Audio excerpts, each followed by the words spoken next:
La copa de vino aún estaba a medio terminar sobre la mesa del salón. La chaqueta de Diego seguía colgada en la silla, esperando un cuerpo que no volvería. Salió diciendo que sería una reunión corta en la Latina.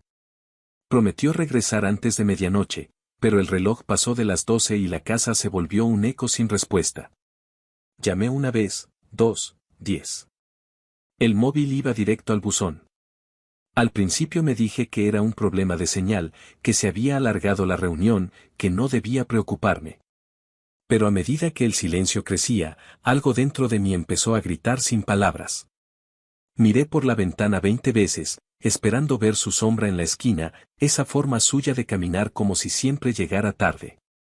Pero la calle seguía vacía. Amaneció con una claridad cruel.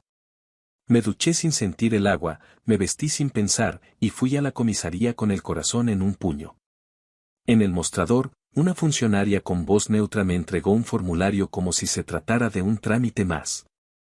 Describa su ropa, su estatura, su última ubicación conocida. Escribí todo con pulso tembloroso. Cuando terminé, la agente me pidió paciencia. Y fue entonces cuando entendí que el dolor también podía ser burocrático. Durante las primeras semanas, Madrid se convirtió en un tablero inmenso donde buscábamos su rostro. Pegamos carteles en Atocha, Chamartín, Lavapiés, en las panaderías y los bares donde solía reír.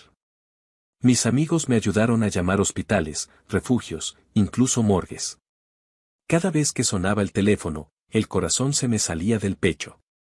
Pero las llamadas solo traían rumores, mentiras, o voces crueles que jugaban con mi desesperación. Pasaban los días y la policía repetía lo mismo, ninguna pista concluyente. Revisaron cámaras, rastrearon tarjetas, consultaron bases de datos. Nada. La última imagen era de las 22:47, Diego caminando tranquilo por la calle Toledo. Después, el vacío. La palabra desaparecido empezó a formar parte de mi vida como una sombra. No comía, apenas dormía. Mi casa se transformó en una reliquia congelada. Su cepillo de dientes seguía en el baño, su perfume en la mesita, su taza con restos de café. Todo olía a él, y eso era lo más insoportable. Abrí su ordenador, buscando algo, cualquier cosa. Correos sin leer, recordatorios de trabajo, facturas pendientes. La rutina de un hombre que parecía haberse evaporado a mitad de semana. Cada clic era una punzada. En el fondo de una carpeta encontré una nota que decía, Reunión 21. No olvides el informe. La última línea conocida de su vida. Una tarde recibí una llamada anónima. Un taxista afirmaba haberlo llevado hacia la M30. Dijo que estaba nervioso, con una pequeña herida en la frente, que no hablaba. Corrí hasta esa zona. La policía revisó cámaras, pero no encontró nada. Fue una pista inútil, pero esa noche recé agradeciendo que al menos alguien dijera haberlo visto vivo. Los meses siguientes se mezclaron con la rutina del dolor. El abogado me explicó los pasos para declarar su ausencia legal. Palabras frías, presunción, incapacidad, herencia provisional. Le dije que aún no, que no estaba lista para aceptar su muerte sin cuerpo. Pero el mundo no esperaba. Las facturas seguían llegando, el banco pedía firmas, el trabajo me reclamaba presencia. Cuando llegó el invierno, hicimos un pequeño responso en la parroquia del barrio. Sin cuerpo, sin certeza. Coloqué una caja simbólica con fotos nuestras y su reloj favorito. Cuando el cura pronunció su nombre, sentí que el aire se me escapaba. Aún así, al salir, la calle seguía igual, indiferente. Me convertí en una sombra funcional. Trabajaba, comía lo justo, dormía con pastillas. Algunos me decían que debía rehacer mi vida. Otros me llamaban valiente por resistir. Yo no era ninguna de las dos cosas. Era una mujer suspendida entre la esperanza y la nada. Un año después, tomé el tren de las 8:10 entre Príncipe Pío y Sol. Sostenía una carpeta de trabajo cuando escuché detrás una voz masculina, ¿me deja pasar, por favor? La voz me atravesó como un relámpago. Me giré. Era él. O su reflejo. O un sueño demasiado cruel. El hombre llevaba el mismo gesto distraído, la misma mandíbula, la misma forma de mirar sin mirar. Mis manos temblaron, el corazón se me fue al cuello. Quise gritar su nombre, pero la voz se me rompió antes de salir. Él pasó a mi lado sin reconocerme, como si yo fuera solo una desconocida más en el vagón. Lo seguí. Bajó en Chamberí. Caminó con paso seguro por calles que conocía bien. Saludó a un panadero, compró una barra de pan, sonrió. Lo vi entrar en un portal antiguo. Sacó una llave de su bolsillo y desapareció tras la puerta. Mis piernas flaquearon. Me quedé en la acera, helada, sin saber si había visto un fantasma o un milagro. Esa noche no dormí. Releí su denuncia, las fotos, los informes. Nada explicaba por qué estaba vivo y no me recordaba. Llamé a Inés, mi amiga de siempre. Necesitas pruebas, me dijo. Y al día siguiente contraté a un investigador privado. Martín Salvatierra tenía unos 40 años, voz tranquila y ojos que no hacían preguntas innecesarias. Le conté todo, le di la dirección del portal, las fotos de antes, los horarios. Aceptó sin promesas. Le diré lo que vea, no lo que quiera oír. Una semana después, me citó en una cafetería de Alonso Cano. Puso sobre la mesa un sobre marrón. Dentro, fotografías, Diego saliendo cada mañana del mismo portal, comprando pan, tomando café en la esquina, caminando hasta un taller de bicicletas donde trabajaba como ayudante. Volvía a las 6, siempre con la misma mujer. Morena, unos 30 y tantos, rostro sereno, una rutina compartida. En las fotos, él sonreía. Martín dijo que ella se llamaba Nora Beltrán. Vivían juntos desde hacía meses. No había nada ilegal, nada oculto, nada que sugiriera fingimiento. Solo una vida normal, como si el Diego que yo amaba hubiera sido reemplazado por un hombre nuevo que no recordaba el anterior. No quise creerlo.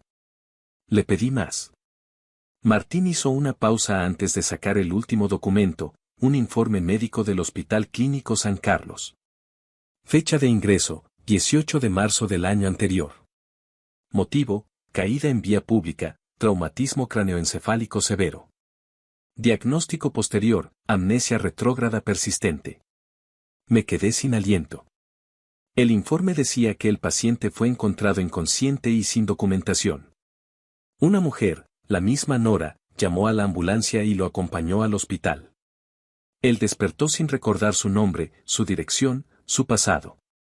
Los médicos lo registraron con un nombre provisional, Simón. Martín habló de coincidencias, la edad, la descripción física, la cicatriz en la ceja izquierda. Todo coincidía.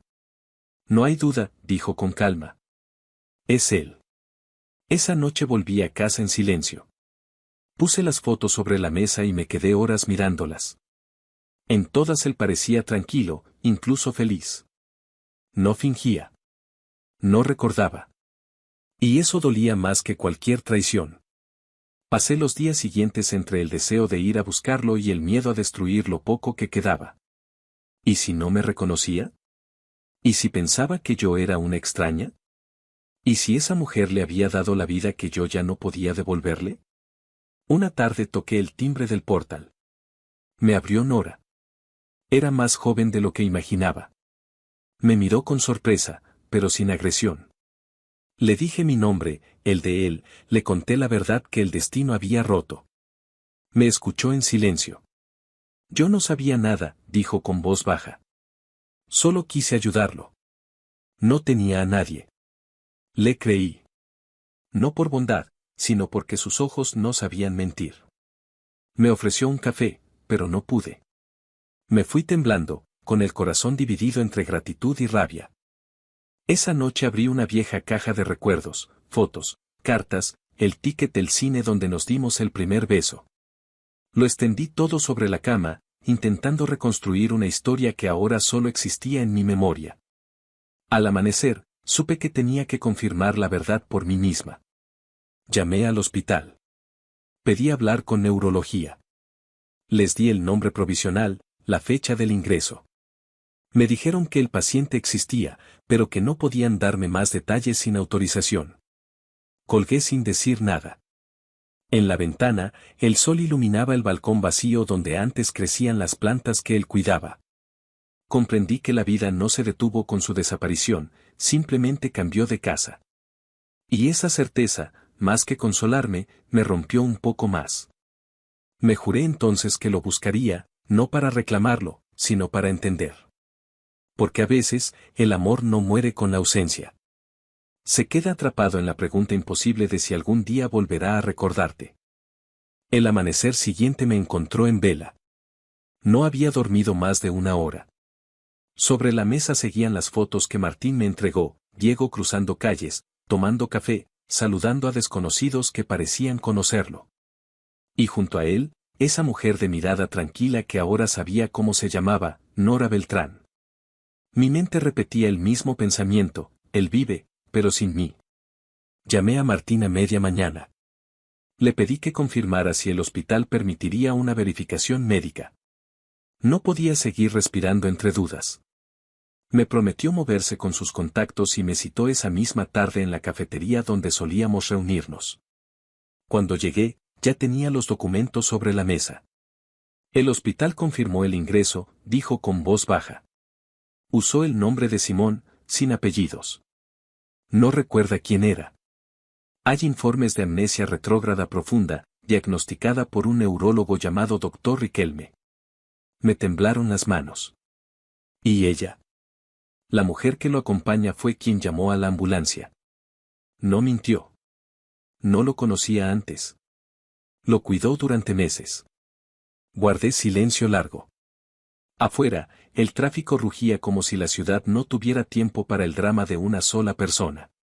Necesito verlo, dije finalmente. Martín asintió. Te puedo conseguir una cita en el hospital, pero debe hacerse con mediación. Él está bajo seguimiento neurológico. 3 días después, me encontraba en el Hospital Clínico San Carlos. En la sala blanca, el aire olía a desinfectante y memoria rota. El doctor Álvaro Riquelme me explicó el caso con calma profesional. Sufrió una contusión severa en el lóbulo temporal. Perdió recuerdos personales, pero conserva capacidades cognitivas intactas. Puede hablar, trabajar, relacionarse. Solo, no recuerda su vida antes del accidente. ¿Y no hay tratamiento? Hay terapias que ayudan, pero no existe garantía. El cerebro puede protegerse borrando fragmentos irreparables. A veces los recuerdos vuelven con estímulos emocionales. O a veces no vuelven nunca. Cada palabra era una piedra. Yo seguía esperando que me dijera que con tiempo todo se curaría, pero su silencio final fue peor que cualquier pronóstico. El doctor propuso un encuentro controlado con acompañamiento psicológico.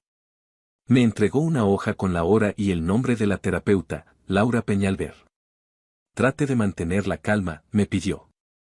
El reconocimiento puede tardar. Esa tarde, me senté frente a la puerta del despacho de Laura. Temblaba. Cuando se abrió, él estaba ahí. Diego. Su pelo más corto, su mirada más tranquila. Llevaba una camisa azul y ese gesto amable de quien no recuerda haber amado.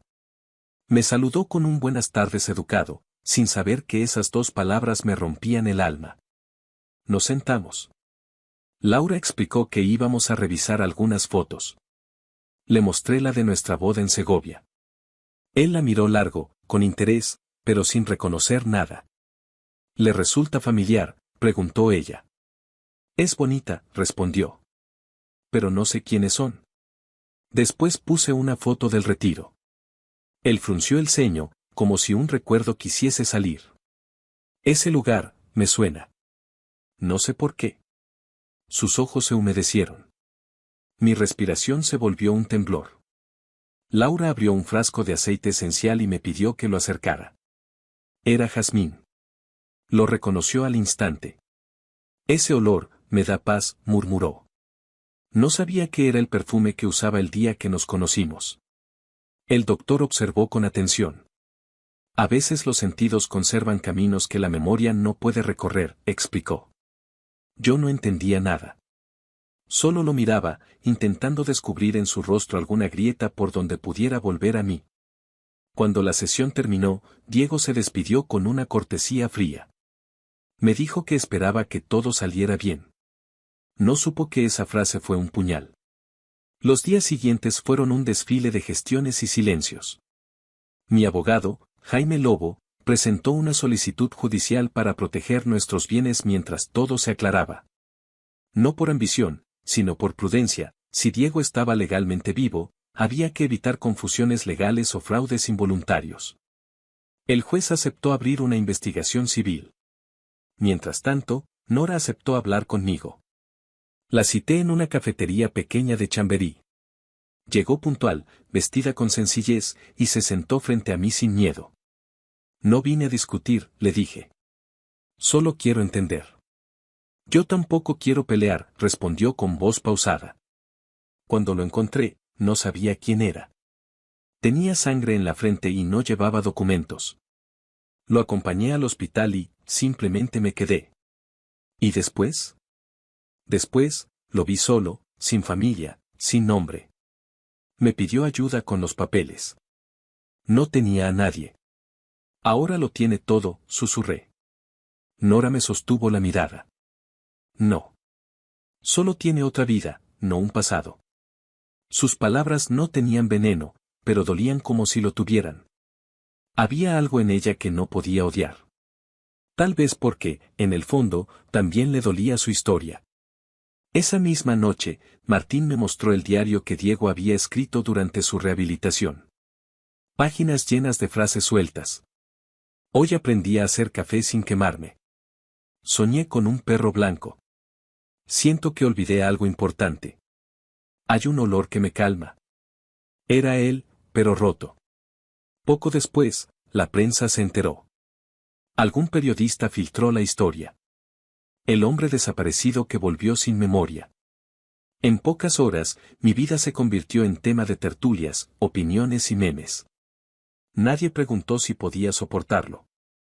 Algunos me llamaban mártir. Otros decían que debía dejarlo en paz. Yo apagué el teléfono y me encerré 3 días. El juez ordenó pruebas de identidad. ADN, huellas, registros. Todo coincidía. Diego Aranda era el mismo hombre que ahora vivía como Simón. Legalmente era una sola persona, pero emocionalmente 2 mundos distintos. El informe médico fue claro, no fingía. No había manipulación, no había engaño. La amnesia era real. Había perdido la parte del cerebro que unía su historia conmigo. El juzgado decretó medidas de protección civil y seguimiento terapéutico. Nada de pleitos, nada de culpas. Solo verdad. Agradecí esa resolución fría, porque al menos ponía límites donde el amor ya no podía. Las semanas siguientes fueron un ejercicio de supervivencia emocional. Empecé a asistir a algunas de sus terapias, observando desde una sala contigua. Lo veía concentrado, amable, aprendiendo de nuevo los gestos cotidianos. A veces levantaba la mirada hacia el cristal y sonreía, sin saber que la mujer detrás del vidrio era su esposa. En una de las sesiones, le mostraron un álbum con fotos antiguas. Al pasar por una imagen de un mercado en Toledo, dijo algo que me desarmó. Val. Así me llamaba antes. Solo Val. La terapeuta lo anotó. Él pareció confundido. No sé por qué he dicho eso, murmuró. Yo lloré en silencio. No era un recuerdo completo, pero era una grieta por donde se filtraba la memoria. La madre de Diego, doña Teresa, me llamó una noche. Su voz sonaba cansada. Valeria, hija, no lo presiones. No le pidas que recuerde. Déjalo sanar. Lloramos juntas, sin reproches. Me prometió que ella también se mantendría al margen para que él tuviera espacio.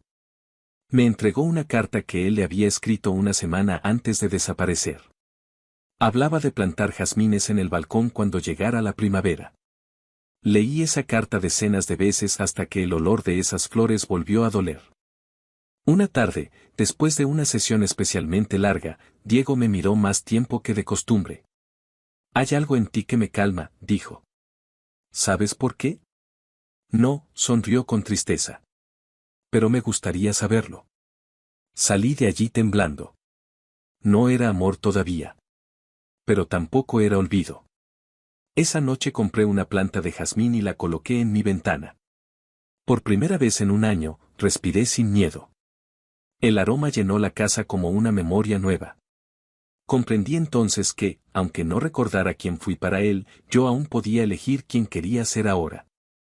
Y esa elección, aunque dolorosa, era una forma de amor que no necesitaba pasado para existir.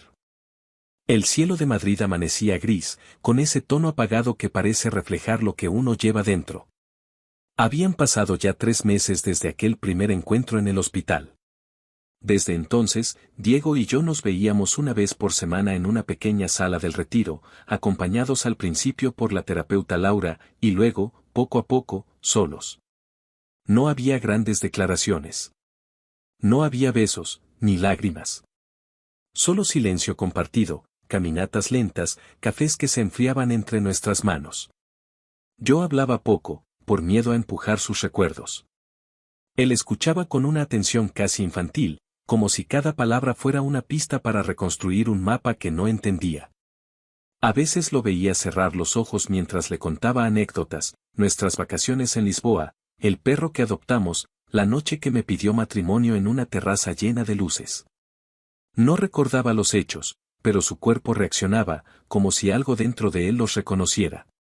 Su respiración cambiaba, sus manos se apretaban, y por un instante, yo creía verlo regresar. Pero luego, abría los ojos y me miraba con esa amabilidad distante que dolía más que el olvido. Un día, Laura nos propuso hacer una terapia de estímulos. Me pidió que llevara objetos de nuestra vida juntos. Llevé la alianza, una vieja bufanda suya y una grabación de nuestra canción favorita, La vida es ahora. Cuando la música empezó a sonar, vi cómo su cuerpo se tensaba. Esa melodía, dijo con voz baja. Me da tristeza. No sé por qué. Porque era nuestra, respondí sin poder contenerme. Él no contestó. Pero sus ojos se llenaron de lágrimas. Después de esa sesión, empezaron los pequeños destellos. Recordó una tarde en la que llovía y yo le lancé un paraguas desde la ventana. Recordó que tenía miedo a los truenos. Recordó el olor del pan recién hecho los domingos. Eran fragmentos sueltos, recuerdos sin contexto, pero eran suyos. Cada avance era una mezcla de esperanza y dolor. Porque cada vez que recuperaba algo, también sentía la pérdida. Saber que olvidé todo me duele más que no recordarlo, me dijo una vez. Y yo no supe qué responder. Mientras tanto, Nora seguía presente, pero en silencio. Un día me llamó. Su voz era serena, sin rencor. Valeria, sé que lo estás ayudando. Y creo que es lo correcto. No quiero ser un obstáculo. ¿Qué vas a hacer tú? Seguir viviendo, respondió. Yo no lo busqué, solo lo cuidé. Pero él necesita algo que yo no puedo darle, su pasado. Su gesto fue el más noble que alguien haya tenido conmigo. No hubo escenas ni reproches. Al día siguiente, Nora se mudó. Le dejó una carta a Diego, breve, humana, gracias por dejarme acompañarte mientras aprendías a vivir otra vez. Cuando él la leyó, su rostro se quedó inmóvil. ¿Se fue?, preguntó. Sí, le dije. ¿Y tú te quedas? Mientras quieras, respondí, sin promesas, sin expectativas. Los meses siguientes fueron de reconstrucción lenta. Él comenzó a trabajar a media jornada, retomó la lectura, incluso volvió al taller, pero ya no en Chamberí. Cada semana venía a casa para las sesiones de memoria. Al principio le costaba entrar. Todo le parecía nuevo, aunque era su propio hogar. Caminaba por el pasillo como un visitante. Miraba los cuadros, tocaba los muebles, abría cajones. ¿Esto lo elegí yo? Sí. Dijiste que querías una casa con luz y libros. Sonrió. Parece que tenía buen gusto. Poco a poco fue reconociendo los sonidos de su vida anterior. La tetera, el timbre, el crujido del suelo de madera. Se sentaba en su sillón de siempre y, sin saberlo, adoptaba la misma postura que antes. Yo lo observaba con una mezcla de ternura y dolor. Una tarde, mientras regaba las plantas del balcón, me dijo sin mirarme: ¿Te dolió mucho que me olvidara? Respiré hondo antes de responder. Fue como morir sin entierro. Y aún así estás aquí. Porque no vine a pedirte que me recuerdes, sino a acompañarte mientras aprendes quién eres. Él asintió despacio. Los médicos confirmaron que su memoria no volvería del todo. El cerebro puede crear nuevas rutas, dijo el doctor Riquelme, pero algunas puertas permanecen cerradas para siempre. Aún así, Diego siguió intentando. Escribía cada día pequeñas notas en un cuaderno. Hoy soñé con una mujer que reía. Me gusta el olor del jazmín. Cuando Valeria sonríe, siento algo que no sé nombrar. Esa fue su nueva manera de amarme, reconstruirme desde el presente, no desde el pasado. Un día, mientras caminábamos por el retiro, me tomó la mano. No fue un gesto consciente, fue reflejo. La cerró entre las suyas y no la soltó.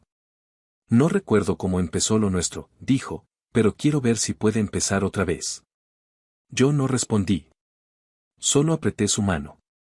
No necesitaba más palabras. Pasaron las semanas. Algunos días eran buenos, otros vacíos. A veces me confundía con otra persona. A veces despertaba asustado sin saber dónde estaba. Y otras, me miraba con una ternura tan limpia que el mundo se detenía. Aprendí a vivir sin exigir. A aceptar el amor que puede dar un hombre que ha tenido que volver a aprender quién es. Una mañana, su madre me llamó. Hija, no sé si recordarás esto, dijo entre sollozos. Pero Diego me contó una vez que te decía siempre: el amor no se guarda, se cuida. Colgué y lloré largo rato. Porque aunque no recordara sus palabras, él las seguía cumpliendo, sin saberlo. Con el tiempo, los abogados cerraron los trámites pendientes. No había fraude, ni engaño, ni reclamos. Todo quedó claro. Él decidió mantener una vida independiente, pero cerca de mí. Necesito tener un lugar propio, me dijo. Lo entiendo. Pero quiero verte. No por obligación, sino porque me hace bien. Y así lo hicimos. Nos veíamos los fines de semana. Cocinábamos, veíamos películas, a veces en silencio. Había ternura, había respeto, había algo que, aunque no se parecía al amor de antes, seguía siendo amor. Una noche, mientras veíamos una vieja serie, se quedó dormido con la cabeza en mi hombro. En sueños, murmuró: Val, no te vayas. Me quedé quieta, temiendo romper el hechizo. No sé si hablaba conmigo o con un recuerdo perdido, pero esa palabra bastó para devolverme la fe. Entendí entonces que el amor no siempre necesita memoria. A veces basta con el instinto de quedarse. Con el paso de los meses, su vida se estabilizó. Recuperó parte de su confianza, volvió a reír con naturalidad. Y yo aprendí a soltar la versión de él que había perdido. Ya no esperaba que todo volviera a ser como antes. Aprendí a amar al hombre que tenía delante, distinto, frágil, pero real. Una tarde de primavera, mientras paseábamos entre los jazmines florecidos, me preguntó: ¿alguna vez creíste que volveríamos a estar así? No, le dije. Pero la vida siempre encuentra una manera de sorprendernos. Sonrió. Entonces, ¿puedo invitarte a un café como si fuera la primera vez? Solo si prometes que no será la última. Nos reímos. Y en esa risa, ligera y nueva, supe que algo había renacido. No el pasado, sino una versión distinta de nosotros, sin promesas eternas, pero con verdad. Esa noche, mientras preparaba té, pensé en todo lo que había pasado: la desaparición, el duelo, el reencuentro, la pérdida dentro del reencuentro. Comprendí que había sobrevivido no porque lo recuperara, sino porque me recuperé a mí misma. Él nunca recordó todo. Las fotos de la boda seguían siendo para él escenas ajenas. Pero ya no me dolía. Porque ahora, cuando me miraba, no necesitaba saber quién fui, le bastaba saber quién soy. Y a veces, al amanecer, cuando la luz entraba por la ventana, me tomaba la mano medio dormido y decía en voz baja: gracias por no rendirte. Y yo respondía. No tenía a quien rendirme, solo a ti. La vida no volvió a ser como antes, pero tampoco se detuvo. Seguimos caminando, cada uno con nuestras cicatrices. A veces juntos, a veces separados, pero siempre con la certeza de que, aunque el destino nos arrancó la memoria, no pudo borrar la esencia. Porque el amor verdadero, ese que sobrevive al tiempo, al olvido y al dolor, no siempre recuerda. A veces solo permanece.